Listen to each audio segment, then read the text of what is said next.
Hello and welcome to New Filmmakers Los Angeles in partnership with Movie Maker magazine. My name is Danny DeLillo. We're here at the South Park Center and delighted to join with Ariel with her movie, Re-Entry. Let's take a look at the clip. I spent so long searching the universe for answers. Hoping to find something out there that would fill. It wasn't until I got out of there that I finally found the courage to.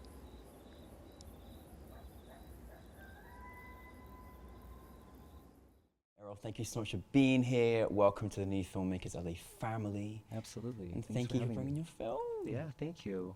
For those that haven't seen it, tell us a little bit about it. So the film is called Re-Entry. It's a science-driven drama about a trans NASA engineer who worked for NASA 40 plus years ago in the 80s, which was pre-transition, before she came out as a woman. And when she was working at NASA, she was involved in launching a very important satellite that was set to discover the secrets of the origins of the universe. But the satellite then got lost, and it lost communication, and it kind of disappeared into orbit. So now, 40 years later, Maya has since come out as trans and rediscovers the lost satellite that she launched 40 years ago, which sends her on a journey of having to reconcile with her past and come to terms with who she once was and how it relates to who she has always been. First, it's a wonderfully articulated synopsis, because it's always the hardest question sometimes, but it's a really, really wonderful story. I was so immediately invested in these characters that you created. Where did the idea come from, and what was that kind of moment where you decided to turn it into a film?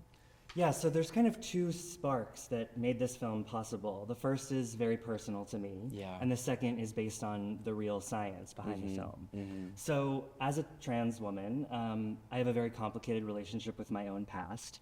I think we all probably do, everybody. Because when I think about the former version of myself, my pre-transition self, it's very complicated. You know, on the one hand, I feel certain amounts of shame and regret for not being able to claim who I was earlier. But at the same time, I have a lot of love for that person and a lot of compassion for this, kid who was just trying to do the best that they could in a world that was telling them that they had to act and behave a very specific way. And I feel like that's something that anyone can relate to. Like, as we age, we all face struggles of having to figure out the choices that we made in our past that have led us to who we are today. So that's always been a theme that's been really important to me. But then my cinematographer, Marin Maga, who is another trans artist, DP, sent me this video of this real scientific phenomenon known as a zombie satellite, which is where a satellite gets launched and for whatever reason has some kind of technological malfunction that causes it to disappear. It goes into the wrong orbit, it stops communicating, it's sort of dead, floating in outer space. And then many years later, sometimes decades later, these satellites will reemerge and begin communicating again. So they've essentially come back from the dead, hence zombie satellite. And when I first heard the idea of this satellite, the language that was being used just really reminded me of my own experience as a trans woman. They were talking about, these satellites that are floating in outer space, lost in the wrong orbit, struggling to communicate, which is how I have felt a lot of my life as a trans woman, like trying to orient myself. And so immediately when I heard about the zombie satellite, I became inspired by this idea and sort of overwhelmed with this emotional idea of this character who is represented by the satellite of this trans woman who has felt like she's floating in orbit and struggling to communicate, and then kind of has to reemerge into her community and into who she is. I mean, listen, all the nuances and the moralities and the symbolism that comes with what you just described and what your experience has been like in relation to the universe. I mean, how powerful. I love that there was a sort of a connection that you found amongst there through some of the words and things that were used. I mean, really, really remarkable.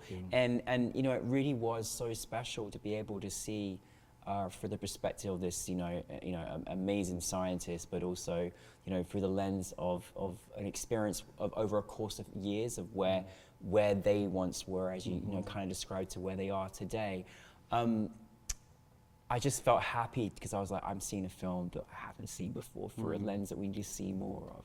What was the experience like on set? Because you kind of shared over this last night about how you had a lot of people from part of the community that were part, and that was something that was important to you. What was the set experience like for you and for you as a director?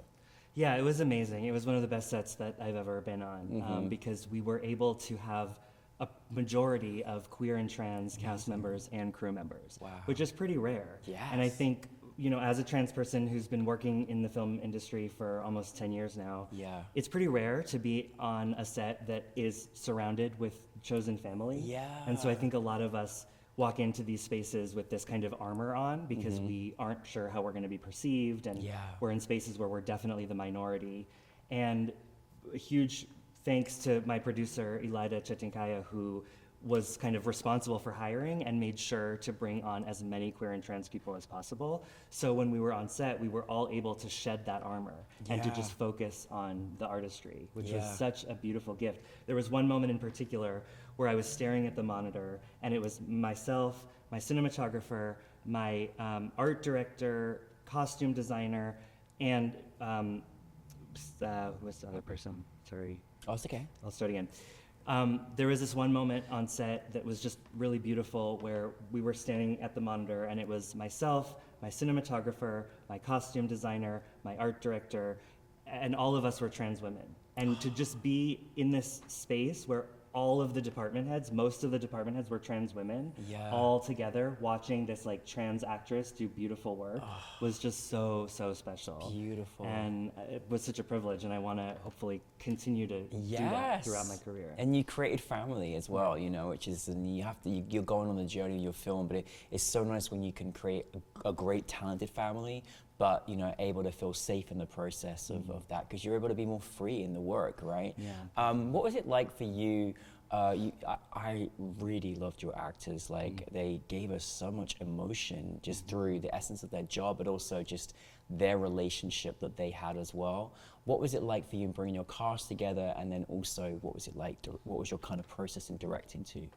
Yeah, I mean, casting was a very unique challenge for this film because on the one hand, the protagonist of the story is a trans woman who's, let's say, 50 plus. Yes. And we're just living in a society where there aren't a large plethora of older trans women who are actors. And that's not to say that they're not out there, because they definitely are, but they just haven't been given those opportunities very often, so they can be challenging to find. So I knew that it was going to be a challenge. Danielle Squires, who plays the lead, Maya, who's absolutely amazing, she was part of a group called Act Now, which is a queer and trans acting studio here in LA. So I knew her a little bit through that, and then a good friend of mine, Sasha Forrest, who's another trans artist, reintroduced us and said, you know, you should really look at Danielle for Maya. And I brought her into an audition and just immediately knew that she was the one. She has that perfect balance of like a hard exterior, but you can tell that there's that vulnerability underneath, which is really essential for the character. And then the other big challenge was, okay, we found our lead, now we have to cast the younger version of her, which ideally is somebody that looks like her, but also authentic casting is really important to me. And I didn't want to cast a cis man to play that role. I wanted to find somebody who at least had an understanding of what the trans experience was. But I also didn't want to cast a trans woman and ask her to fully detransition herself. It might be really uncomfortable for her. So when I met T. Rose Schneider, who plays younger Maya, we actually just met at a party through a mutual friend. And they identify as non-binary and genderqueer. So I felt really comfortable casting them because they're comfortable presenting as male, but also understand the experience of being, you know, not conforming to gender and being kind of outside of the gender binary in that way. So that's so important. I'm so glad you made sure that you authentically was just very conscientious about people's experiences, because it's really, really super important. And then look what you got a brilliant actor for you playing that role. Thank you. It was really important to all of us. And working with them, I mean, working with actors is probably my favorite part of directing, because it's that personal connection moment. And we spent a lot of time in rehearsal. I had them doing like bizarre Boalian like mirroring exercises to like really get into like connecting with the two of them as the same person. Yeah. And you know, we definitely had to cheat a little bit. Like they were different heights, so at moments they were standing on apple boxes to like roughly be the same height when they're in the same frame. But yeah, no, they were both wonderful to work with. And you know, I think each actor requires a slightly different director. Yes. So part of the fun in the rehearsal process is figuring out like, what's the best way for me to communicate with Danielle, and how is that different from how to communicate with Tirosh versus Robert, who plays George? Like they're all slightly different, and you have to adjust based on that. Yeah, but that's part of the fun. That's amazing. And listen, this is you know, I love how this story's got like two parts, and you know, and it's got, you know, it's a very personal kind of, you know, story that got put out there. And I think the one thing that I loved about the story that was really special is just the kind of reuniting. You know, like the years can go past where communication stops, and you know, life is short, but you know, the fact that they came through together again, was that sort of an important part of the story, like for you? So what's funny about that is it was not planned that Really? way. Yeah, the original script we never saw older George. Wow. And there was also never that reuniting moment at the end. But as I started developing it, I realized that in order for us to really experience that closure, we need to see how, you know, otherwise the audience would be left wondering, like, how is this guy gonna deal with this former best friend / colleague who has completely changed her life, completely transitioned. So it felt really important to bring him back. And then when so we shot the film chronologically, which is great. We started with the session in the 80s, did all the past stuff, and then we had a couple days off, and then we shot all the present day stuff. Oh, amazing. And during the time off, working with Robert Dowdy, who played the younger version of George, was so amazing, and he was so phenomenal. And working with him and seeing how much life he brought to the character made me realize during those few days off, like, I need to bring this guy back. We need to see him again. Like, I need to get this, not only this character to have a resolution, but also this actor to have this resolution moment in the present day. Wow. So I called up my producer and I was like, this is gonna sound crazy, but I have a new idea. I wanna do a flashback moment during the final scene. Like, how can we do this? And luckily the actor was available, and Robert came in very graciously to do that moment. Wow. And I'm so glad, because I agree with you that the film wouldn't be what it is without that moment. No, and it was it was a closure for us too, you know what I mean? Like, I think that was important. And it was really important to see a full cycle. Like, you know, I know not everybody's got that situation, but there can be joy, there can be, you know, an opportunity to reunite. It is possible. And so that was just really special. What's it been like for you in taking the journey with this film? What's the audience reaction been like for you? It's been amazing. I mean, I'm really blown away by seeing and hearing audiences' response to this film. And I think obviously the most meaningful to me is when trans people come up to me and feel really seen by this story, and just have expressed a lot of gratitude for this story existing. And that's been really excellent. I was lucky enough to have the film screen at the SCAD Savannah Film Festival, and at that screening there were quite a few students that are in the audience, and there were just so many queer and trans students who came up to me afterwards who just felt really inspired by the story and really excited by it. And that was just like the most gratifying thing ever, because Lord knows when I was a trans student, when I was much younger, like, I never would have seen something like this. So the idea that there are trans young people, especially out there, that can see their own stories reflected in this way is just really meaningful. And the fact that you create stories for them to be able to see themselves in your stories is amazing. Where are you taking us next? So there is theoretically a feature version of Re-Entry. I think that's a little bit down the line, because, you know, half of it takes place at NASA in the 80s. It's going to be probably a pretty big budget. So I'm starting with something a little bit more grounded. But right now I'm currently in development for my first feature, which is called LL. And it's actually based on a short film of the same name that was directed by Kelly Kali, which is currently in Oscar consideration. But for the feature, Kelly is going to be stepping into the producer role, and I'm writing and directing the feature. Amazing. So yeah, and it's based on a true story of a good friend of mine who's a trans woman in her 50s who fairly recently has come out to her gay cisgender husband. So it's about this relationship that for 30 plus years, at least on the surface, appeared to be a gay male relationship. Yeah. And now she's coming out as a woman and embracing her femininity, and that's forcing these two people to reconcile their identities, because for a long time they were a gay male couple, and now does that mean that they're a straight couple? Does that mean that the gay husband now has to identify as straight because he's married to a woman? Yeah. So yeah, it's a drama, but there's definitely a lot of campy comedy moments sprinkled in throughout.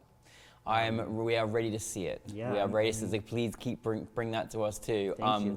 Just to close on, I think, again, thank you for making a story that was important on multiple levels, but also just showing full rounded bodied characters, beyond what stereotypes we've experienced in the queer community and storytelling, particularly in the trans community as well. And so I asked the question to our audience, for anyone out there, because I know you're such a big people look up to you as someone that supports trans and queer filmmakers and storytellers. What kind of advice would you give to anyone out there that wants to follow in the footsteps of what you're doing?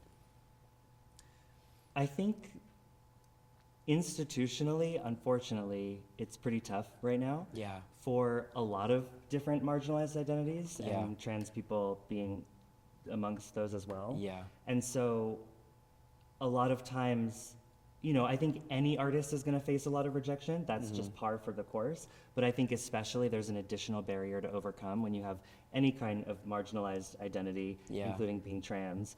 And so I think the biggest thing I would say, and I'm also saying this to myself, the rejection is not a rejection of you. It's not a rejection of who you are.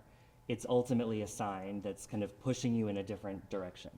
And I think a lot of times, I know that throughout my life, I've had to create my own opportunities when opportunities are scarce.